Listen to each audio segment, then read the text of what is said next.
प्रश्नावली 5.1 के प्रश्न संख्या 2 की बात करते हैं। प्रश्न संख्या 2 है, निम्नलिखित पदों में से प्रत्येक की परिभाषा दीजिए।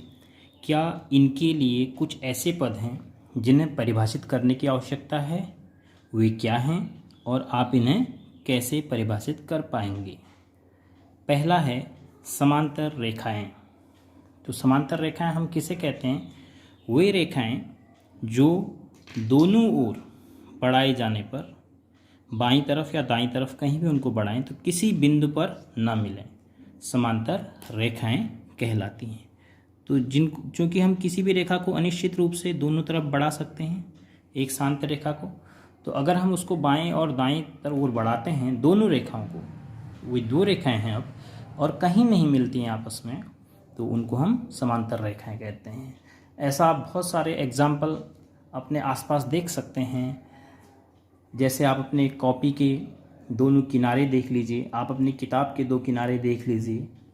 अगर आपको कभी शहर जाने का मौका मिला और ट्रेन की पटरी देखने का मौका मिला, तो ट्रेन की पटरी अगर सीधी है तो उसे देख लीजिए, कहीं पर वो मुड़ नहीं रही है, तो उसके दोनों किनारे कहीं पर मिलते नहीं हैं। तो इस प्रकार की रेखाएं समांतर रेखाएं कहलाती हैं।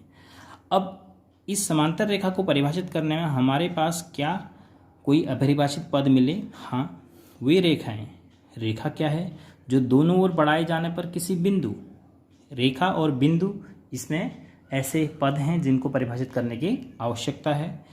तो कैसे परिभाषित करेंगे बिंदु को? बिंदु वह है जो स्थान नहीं घेरता है। स्थान नहीं घेरने का मतलब उसका कोई आयतन नहीं होता है, अर्थात उसका कोई भी भाग नहीं होता है। तो आप अब ध्यान से कभी भी जब बिंदु बनाते हैं कॉपी में, इस चीज़ का ध्यान रखें कि देखो, बिंदु की परिभाषा है वह है जो स्थान नहीं घेरता है। तो आपने बहुत छोटे से छोटे बिंदु का इस्तेमाल करना है। रेखा एक सीध में स्थित बिंदुओं को सपाट रूप से मिलाने पर, यहाँ पर रेखा का मतलब सीधी रेखा से है, सरल रेखा से, वक्र से मतलब नहीं है। तो जो भी शब्द लिखा जा रहा है रेखा, ये सीधी रेखा है। एक सीध में स्थित, एक सीध में सभी बिंदुओं को अगर हम सपाट रूप से एक के बाद एक उनको मिला देते हैं तो काफ़ी नज़दीक नज़दीक एक, क्योंकि बिंदु का कोई भाग नहीं होता है, तो काफ़ी नज़दीक हम बिंदुओं की कल्पना कर सकते हैं। अगर वो एक सीध में हैं और उनको हम मिला रहे हैं तो जो भी आकृति हमें मिलेगी उसे हम कहेंगे रेखा। दूसरे भाग की बात करते हैं। दूसरा भाग है लंब रेखाएं। दो आपस में प्रतिच्छेद करने वाली रेखाएं लंब रेखाएं कहलाती हैं यदि प्रतिच्छेद बिंदु पर दोनों एक समकोण बनाती हैं। तो दो रेखाएं लंब रेखाएं कब कहलाएंगी? जब जहाँ पर वो प्रतिच्छेद कर रही हैं, मतलब एक दूसरे से मिल रही हैं, एक दूसरे को काट रही हैं, उस बिंदु पर दोनों के बीच में समकोण बनता हो। लंब रेखाएं आप अपने आसपास काफ़ी देख सकते हैं, अपने घर के कॉर्नर में देख सकते हैं, अपने किताब में ही देख सकते हैं कोने पर। लंब रेखा का मतलब दो रेखाएं एक सीधे, माना एक इस प्रकार से है तो दूसरी रेखा इस प्रकार से अगर जा रही है, तो ये जो बीच का कोण है ये अगर बदलता है तो ये लंब रेखाएं नहीं है। फिर ये ठीक 90 अंश का कोण अगर इनके बीच में बनता है तो यहाँ पर 90 अंश का कोण बन रहा है, तो ये रेखा और ये रेखा आपस में लंब रेखाएं कहलाएंगी। ऐसा आप अपने कॉपी के कोने में, किसी भी पृष्ठ के कोने में आसानी से प्राप्त कर सकते हैं। जैसे आप यहाँ पर ध्यान दीजिए, इस कोने की बात करिए, देखो एक ये किनारा है, एक ये रेखा है।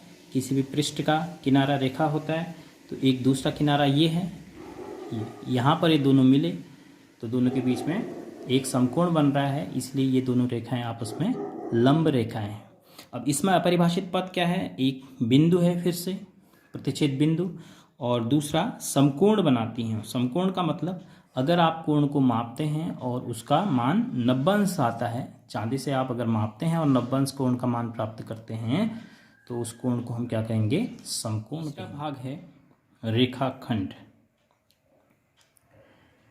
रेखाखंड किसी रेखा का एक भाग होता है जो जिसके दो अंत्य बिंदु होते हैं, जो दो अंत्य बिंदु से बाउंडेड होता है, मीन्स उसकी लिमिटेशन होती है कि कहाँ से कहाँ तक, उसे हम क्या कहते हैं? रेखाखंड कहते हैं। जैसा कि शब्द से भी आपको पता चल रहा होगा, रेखा खंड। तो रेखा का खंड माने भाग। जैसे जनरली उत्तराखंड का आपने नाम सुना होगा। उत्तराखंड मतलब उत्तर का खंड। भारत के उत्तर में जो खंड है उसे हम उत्तराखंड कहते हैं। भारत के उत्तर के भाग को हमने उत्तराखंड कहा। तो इसी प्रकार गणित में किसी भी रेखा के एक भाग को, भाग माने हिस्सा, जिसके दो अंत्य बिंदु होते हैं, यानी उसकी बाउंड्री होती है कहाँ से कहाँ तक, तो उसे हम रेखाखंड कहते हैं। तो आप कोई भी रेखा खींचते हैं तो उसके दो बिंदु होंगे, तो उसको हम रेखाखंड कहेंगे। और जनरली जब आप किसी रेखा को दिखाते हैं तो आप उसमें एरो लगा देते हैं। मीन्स ये लेफ़्ट साइड में भी राइट साइड में भी बढ़ाई जा सकती है। तो ये क्या है, एक रेखा है। लेकिन अगर मैं केवल इसके एक हिस्से की बात करूँ, यहाँ से यहाँ तक A to B, तो AB को हम रेखाखंड कहेंगे। अब इसके लिए भी हमें जो पद हैं अपरिभाषित, एक बिंदु है, बिंदु हम पहले परिभाषित कर चुके हैं, रेखा है और रेखा को भी परिभाषित कर चुके हैं। आप जो ऊपर हमने परिभाषित किया है उसी परिभाषा को नोट कर सकते हैं या फिर इसमें उपरोक्त लिख सकते हैं। अगला भाग है वृत्त की त्रिज्या। वृत्त की त्रिज्या किसे कहेंगे? वृत्त के केंद्र से वृत्त पर स्थित किसी बिंदु की दूरी को वृत्त की त्रिज्या कहते हैं। वृत्त के केंद्र से वृत्त पर स्थित किसी बिंदु की दूरी को वृत्त की त्रिज्या कहते हैं। ये वृत्त का केंद्र है। यहाँ पर से इस वृत्त पर बहुत सारे बिंदु स्थित हैं। इस पर बहुत सारे बिंदुओं की आप कल्पना कर सकते हैं। तो मैं यहाँ से यहाँ तक की दूरी, फिर यहाँ से इस बिंदु तक की दूरी, या यहाँ से इस बिंदु तक की दूरी मैं लेता हूँ, तो उसे हम उस दूरी को वृत्त की त्रिज्या कहेंगे। अब इसमें अपरिभाषित पद क्या है? सबसे पहले तो वृत्त ही अपरिभाषित है कि वृत्त किसे कहेंगे?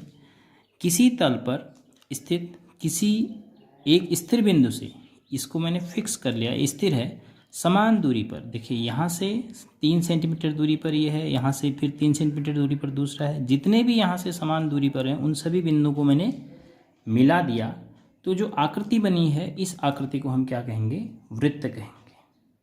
इसमें और भी अपरिभाषित है बिंदु, जिसके हम परिभाषा पहले दे चुके हैं।